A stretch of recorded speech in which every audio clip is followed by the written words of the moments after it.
CDC's Vaccine Advisory Committee will hold an emergency meeting today to discuss whether and how use of Johnson & Johnson's coronavirus vaccine should continue in the United States.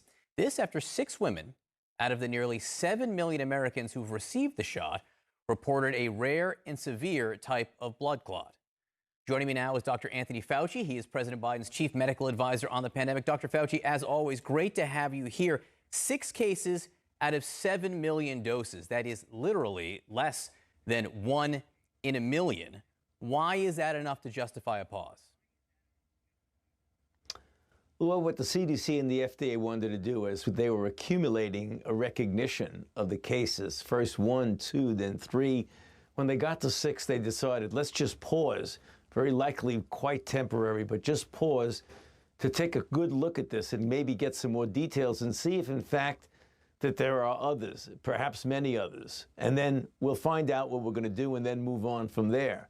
So one was a caution from regard to the safety itself. But there's also another issue involved. If there are women out there who have been vaccinated and who get this syndrome, this very serious syndrome, rare albeit, if they did, we wanted to make the doctors out there who know about this to make sure they treat the person correctly, because the standard way, John, that you treat clots is by an anticoagulant called heparin. Heparin is contraindicated in this situation and might make matters worse. So there's a twofold reason. One, for an abundance of caution of safety, take a quick look, get more details, but also a heads up to the physicians out there that if you see these kinds of cases, don't treat them with heparin. There are other modalities of treatment that can be used. You said to look and see if there are more, maybe many more cases. Do you have any reason to believe that there are many more cases? No, John, I don't. I'm just saying that's one of the reasons, because when you put a pause, you want to look around and say, maybe there are others that have been reported and we don't know about it. So let's take a quick look, get everybody to get a heads up and alert to it, and then see if there are any other cases. Let me read you what Governor Chris Sununu of New Hampshire said. He was one of the governors on this call getting the explanation yesterday morning. He said, it's very hard as governors to go out and explain that we're pausing based on something that is, as according to Dr. Fauci, a 1 in a million occurrence. What has to be appreciated is the ability for governors to reinstill confidence after something like this is 100 times harder than the pause is in the first place. Your reaction? John, you can take that on the other side of that coin, because I know when I go out there and talk to people about hesitancy, the overwhelming reason for that is a concern about safety.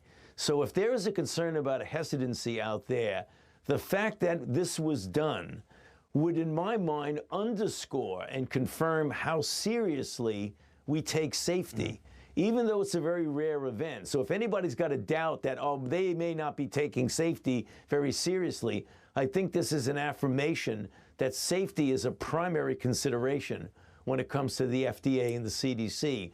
That's why it was done, and that's why it's a pause. It isn't a cancellation, it's a pause. Days, weeks, months? You know, speaking to the CDC and the FDA, it is very likely going to be more days to weeks than weeks to months. I doubt very seriously if we're talking about weeks to months. You know that there is this issue of vaccine hesitancy out there, broadly speaking, not just about Johnson & Johnson, but about vaccines in general. One of the reasons is some of the things people say.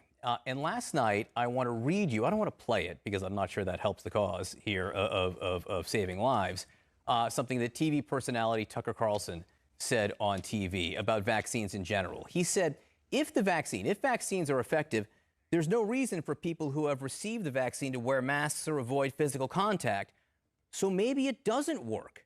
And they're simply not telling you that. Let me repeat that again. So maybe it doesn't work, and they're simply not telling you that. What do you have to say to Tucker Carlson? Yeah. That's just a typical crazy conspiracy theory. Why would we not tell people if it doesn't work? Look at the data. The data are overwhelming. In the 3 vaccines that have been approved for use in an emergency use authorization, the J&J, the Pfizer, and the Moderna, you had 30,000, 44,000, and 40,000 people in a clinical trial, with an overwhelming signal of efficacy. So I don't have any idea what he's talking about. How dangerous is it for a TV personality like that, who does have an audience of millions, to speculate about something like that? Well, it's certainly not helpful to the public health of this nation or even globally. You know, I don't want to get into arguments about Tucker Carlson, but to me, it's just, you know, it's counter to what we were trying to accomplish to protect the safety and the health of the American public. One of the things, there's different levels of vaccine hesitancy, right? There are anti-vaxxers. And then there are people, one attitude some people have is a wait and see approach. I want to wait and see what happens as more and more people get the vaccine. What's your message overall and generally speaking to the wait and see people with the vaccine? Man, you know, it's understandable why people do that. I mean, you don't want to be pejorative against them. I mean, that's a natural instinct of wanting to wait and see. But what you tell people, let's look at the data, okay? What we have right now, we have over 120, close to 130 million people have already received at least one dose of this. I mean, that's a lot of people. I mean, how long do you want to wait and see? I mean, you have almost half the country has received at least one dose. So I think we've had enough wait and see. Let's do it. 3.4 million people a day on average now, which is a remarkable number, an astounding number, which should be celebrated. Just one last question, just on some of the data we're seeing, and this is an idea that Sanjay, Dr. Sanjay Gupta put in my ear.